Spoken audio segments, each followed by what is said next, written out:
Bom, estamos retomando o nosso curso de Introdução à Ciência da Religião e, como eu falei no último vídeo, a estratégia que eu vou adotar nesse módulo, né, o segundo módulo do curso, é fazer um vídeo para cada perspectiva teórica, né? Eu vou para cada autor ou autora, né, importante aí para o estudo científico das religiões. Eu vou pegar a história, pincelar algumas pessoas que eu considero chaves, né, e a partir delas a gente vai ter uma noção da discussão geral. Lembrando sempre que para se aprofundar você tem que entrar na obra dessas pessoas que eu estou apresentando, tá bom? Só um vídeo de 10, 15, 20 minutos não vai resolver o seu problema, não. É só te apresentar, né, te dar um panorama geral aqui dos debates da área para você ter um mapeamento do que está acontecendo. Mas para aprofundar mesmo em cada teoria, você tem que ler as obras dessas pessoas, tá bom? E para abrir aqui o módulo 2, né, a gente teve uma aula mais de abertura. Agora que a gente vai entrar de fato na discussão teórica, eu escolhi o Lars Olof Jonathan Söderblom, né? Tá uma moda aí, né? Nas últimas semanas aí, todo mundo falando de prêmios Nobel, né? Até teve uma comemoração especial pelas mulheres que ganharam, estão ganhando, né, cada vez mais lugar aí, proeminência e muitos prêmios Nobel, né? Então eu, entrando nesse clima, resolvi escolher também um ganhador de um prêmio Nobel aqui para a gente conversar, né? O Söderblom, ele é mais conhecido pelo apelido, né? Se come aqui uma parte do nome dele, se fala Nathan Söderblom, né? Ou Söderblom, né? Esse trema, né, nessas línguas sempre se imagina um E aqui na frente, né? Então, assim como acontece com Müller, né? Aqui vai Söderblom, né? E esse cara ganhou um prêmio Nobel da Paz pela sua contribuição com o diálogo entre religiões.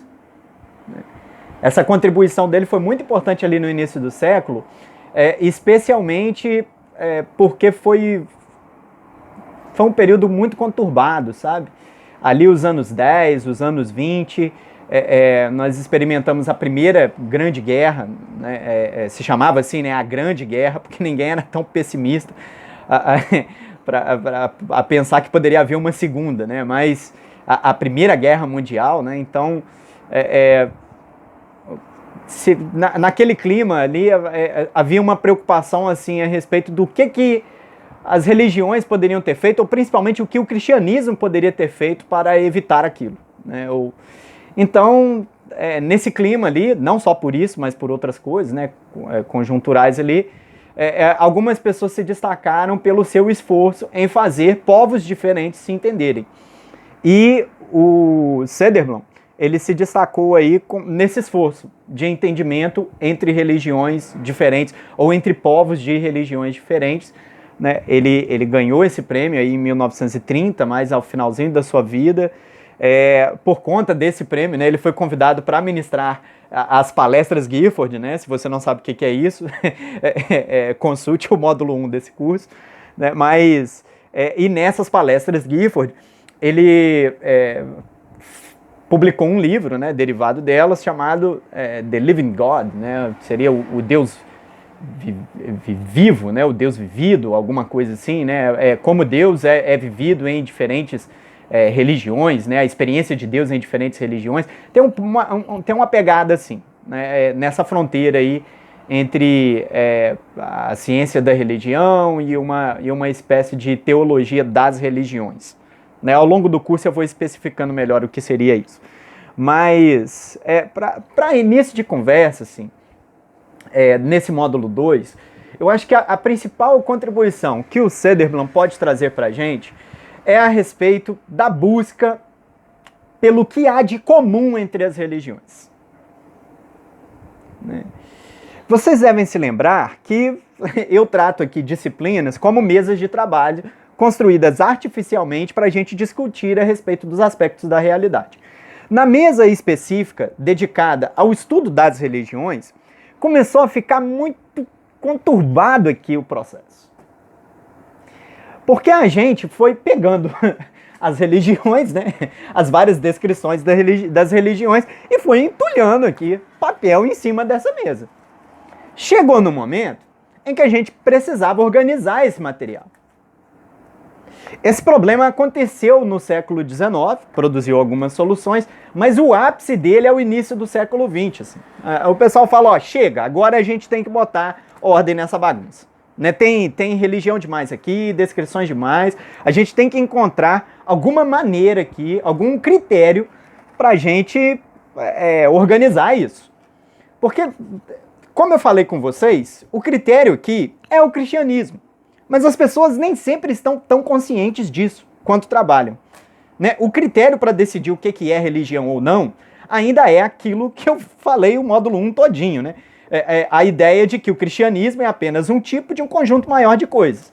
Então tudo aquilo que se parece com o cristianismo, a gente vai colocando em cima da mesa. Agora tem um problema. Né? Não, parecer com o cristianismo é um critério muito raso. Na hora de dar o tratamento teórico disso e produzir explicações a respeito do que é isso que a gente chama de religião, alguns problemas começaram a aparecer. Qual religião que vem primeiro? É do monoteísmo ao politeísmo ou do politeísmo ao monoteísmo? Como é que se deu esse processo? Outra pergunta. Onde isso começou? Qual é a origem das religiões? Né? E como que a gente define isso? Né? Porque eu estou avisando para vocês que ciência não é boa com definições. Né? A gente faz caracterizações primárias para poder se aproximar da realidade, mas quem discute essências, a rigor é a filosofia. Agora, esses cientistas não trabalhavam desse modo como o Valdinei pensa, né? Que é o critério que eu estou apresentando para vocês aqui para ajudar a organizar a história de uma disciplina. Eles, num primeiro momento, eles também estavam preocupados com a definição de religião. E aí, qual que é o problema? Que as definições que foram herdadas do século XIX, elas eram muito insuficientes para resolver essas três perguntas, né, que eu coloquei aqui, né? A ordem, né, e a origem das religiões, né? Na realidade, são duas perguntas, né? A terceira é exatamente a definição. A definição serviria para colocar ordem e definir a origem, né? Delimitar a origem. Três tipos de religião em especial davam muita confusão. Eu vou dar um zoom aqui na mesa para vocês entenderem como que estava a situação, a bagunça aqui em cima dessa mesa aqui. Olha só. Cristianismo, budismo e uma coisa que na época se chamava de religiões primitivas. Né? Qual o critério para se chamar de primitivas? Ora bolas, né? A escrita. A escrita. Religiões aparentemente sem texto. Qual que é o problema aqui? Né?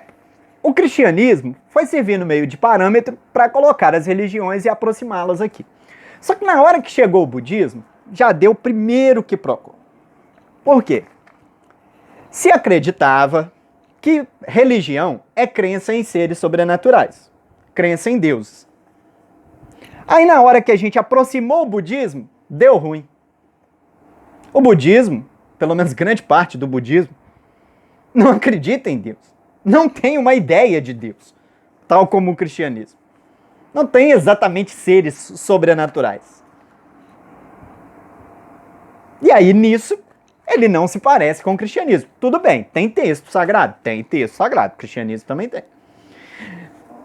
Mas não tem Deus.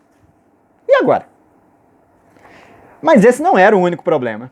Na hora que se aproximaram as religiões ditas primitivas, religiões sem texto, aí falou assim, ó, diferente do budismo, essas religiões costumam trazer crenças em seres sobrenaturais. Crenças em algumas coisas que a gente pode entender como deuses. Crença em Deus, também algum tipo de entidade espiritual habita aqui nessas religiões. Só que tem um problema. Elas não têm uma coisa que é essencial no cristianismo, que é a instituição social da religião. Ora bolas, a igreja. O budismo tinha uma coisa parecida, ele tem um mosteiro, que de certa maneira se separa da sociedade, É um tipo, é diferente de igreja, mas pode ser pensado como um tipo de instituição social da religião. Agora, essas religiões primitivas, não. Elas têm crença em seres sobrenaturais. Só que, nessas religiões, por não ter a instituição social equivalente a isso que a gente chama de igreja, tudo parece ser religioso.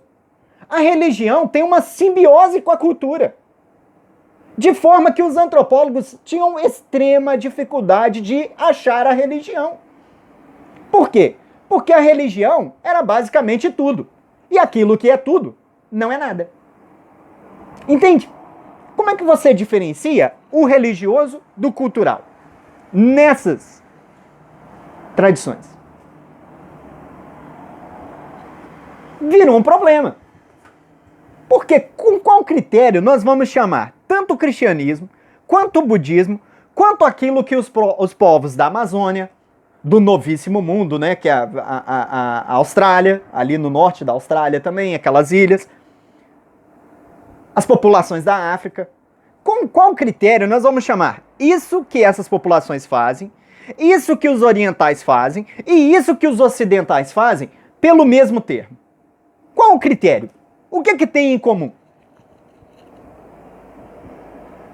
Aí é que é o brinco, né? Que começou uma busca pelo MDC das religiões. Né? Espero que vocês lembrem da matemática, né? O que é um MDC? MDC é o máximo divisor comum.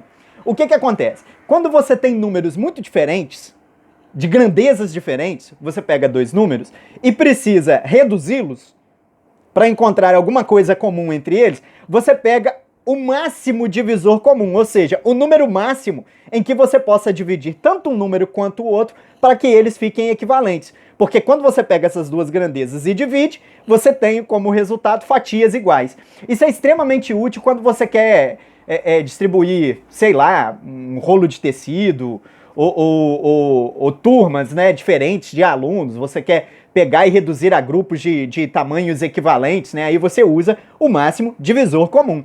O que acontece? Por semelhante modo, aquilo que acontece na matemática, você tem grandezas diferentes. Cada uma dessas religiões, e aqui eu nem peguei todas, peguei, né, alguns tipos de religião aqui, tem a sua grandeza.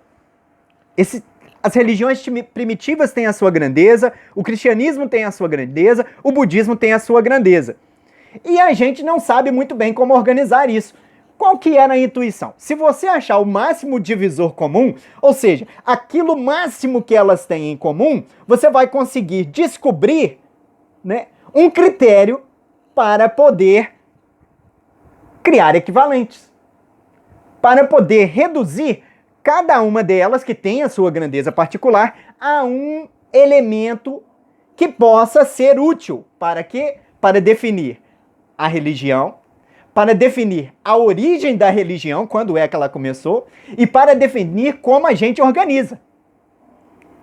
Né? Qual que veio antes, qual que veio depois. Porque aí você procura. Onde esse máximo divisor comum tiver aparecido primeiro, é ali que está a origem da religião. Entendem esse movimento teórico? Esse movimento teórico estava acontecendo envolvendo vários autores, inclusive de áreas diferentes. O debate entre Max Miller e Taylor, né, que é o antropólogo evolucionista lá, tinha muito disso, assim. Um defendia uma proposta e o outro defendia outra. Agora, a questão é que nós precisamos solucionar esse problema. E aí, no início do século, o Sutherland, ele vai propor uma coisa, assim, que estivesse aqui. Ele vai falar, uma coisa que as religiões têm em comum é a ideia de culto. A prática religiosa é comum. Outra coisa que muitas religiões têm em comum é uma certa ideia de divindade, ainda que nem sempre seja pessoal, tem também essa ideia comum. Pode ter aqui a divindade, pode ter aqui a ideia do culto e tal, participa. Agora, se tem uma coisa que toda religião tem, é um senso de santidade. Essa é a aposta de Nathan Sutherland para o máximo divisor comum das religiões. Aquilo que você pode colocar como um denominador comum, e por ali, né, você faz um traço, coloca aqui embaixo, e aí você pode colocar qualquer religião em cima que você vai conseguir dividir. Para conseguir chegar ao máximo divisor comum, o que você vai fazer? Você precisa procurar pela santidade. Um qualitativo que é reconhecido nas coisas. Existem coisas que são consideradas santas. E detalhe que aqui, né, eu estou usando como critério um verbete que ele produziu para a Enciclopédia Britânica, né, de religião. Né, lá pelas tantas vai ter o conceito holiness. Só que o holiness é também, né, derivado do radical aqui, holy, que pode ser traduzido como santo, mas também pode ser traduzido como sagrado. Então aqui é o sagrado como adjetivo, principalmente focado no tempo e no espaço. Existem tempos que podem ser considerados sagrados, existem espaços que podem ser considerados sagrados, mas não só isso, quaisquer coisas, tipos, ações, elementos da natureza, em algum momento, alguma religião percebe algum traço diferencial nisso e considera isso separado, santo. E isso é o que as religiões têm em comum. Essa proposta do Söderblom, que ele vai dizer que concorda, inclusive, com Durkheim, que vai produzir uma coisa muito semelhante com o viés sociológico, né? Ele nessa enciclopédia vai falar que concorda com Durkheim, eles escrevem com diferenças de meses ali, não chega nem a um ano. Né? O verbete da Enciclopédia Britânica, do Söderblom, e As Formas Elementares da Vida Religiosa, que é um livro do Durkheim. Né? Eles são muito próximos. O Söderblom vai falar, ó, nisso dá pra gente concordar com Durkheim. Há uma diferença aqui, um critério que é reconhecido nas coisas. O Durkheim vai opor sagrado e profano. O Söderblom nem sempre vai entrar nisso, mas ele vai se preocupar com esse adjetivo que algumas coisas acabam adquirindo, né? Que é o senso do sagrado. Né? Perceba que aqui a gente está trabalhando no sagrado enquanto adjetivo. Né? Uma coisa pode ser considerada sagrada. No futuro muito próximo, depois do Söderblom, o sagrado vai ser substantivizado. Desculpa aí o neologismo. Ele vai ser transformado num substantivo. E aí numa coisa específica que é o sagrado. E isso acontece com Rudolf Otto, que vem depois e é o assunto do próximo vídeo. Tá bom? Se você gostou até aqui, então compartilhe o vídeo, se inscreva no canal, curta. Né? Não, tem muita gente que assiste e não dá o like, né? Deixa o like aí. Né? Que a gente vai conversar no próximo vídeo sobre os desenvolvimentos, né, e o que aconteceu após esse adjetivo, né, o sagrado, né, ter surgido na história do estudo científico das religiões. Tá bom? Até mais.